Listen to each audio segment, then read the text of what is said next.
हन्ना अपने पति से लड़ती थी रोज, मेरे बेटा क्यों नहीं, मेरे बच्चा क्यों नहीं है। वो कहता मैं क्या परमेश्वर हूं, मैं क्या खुदा हूं, मेरी दूसरी पत्नी के है, अगर तेरे नहीं, तब एक से ज्यादा शादियां होती थी पुराने नियम में। उसने कहा अगर तेरे नहीं है तो मैं क्या कर सकता हूं, क्या मैं परमेश्वर हूं, अगर परमेश्वर ने तेरी कोख को बंद कर दिया है तो मैं क्या कर सकता हूं। उसका रोना उसको बच्चा नहीं दिला पाया, रोज रोती थी, बच्चा नहीं हुआ, रोज कर लाती थी, कंप्लेंट भी करती होगी, परमेश्वर को ताने भी मारती होगी, कुछ नहीं हुआ। एक दिन हन्ना ने फैसला कर लिया, पहला शमूएल 1 उसकी 9 से 20 आयत में लिखा है कि हन्ना एक दिन परमेश्वर के घर में गई और वहां प्रार्थना करने लगी।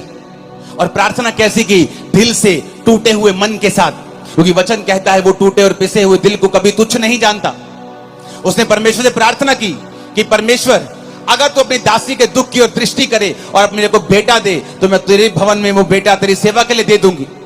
और उसके होंठ हिलते थे क्योंकि वो पूरे मन से प्रार्थना कर रही थी, आंसुओं के साथ, लेकिन सुन नहीं रहा था वो क्या कह रही है। उस घर के सेवक ने समझा कि ये नशे में है। उसने कहा ऐ औरत, अपना नशा छुड़ा, अपना नशा छोड़ दे, क्या वक वक बुड़बुड़ कर रही है तू।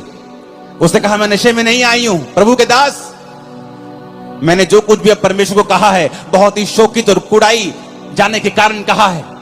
लोगों ने मुझे ताने मारे हैं, मेरी सौतन ने मुझे ताने मारे हैं, सास ने, सब ने ताने मारे हैं, मेरा दिल टूट गया है। मैंने फैसला कर लिया है कि मैं अपना जीवन प्रभु को दूंगी, मैं प्रार्थना करूंगी और परमेश्वर को अपना बेटा भी चढ़ा दूंगी।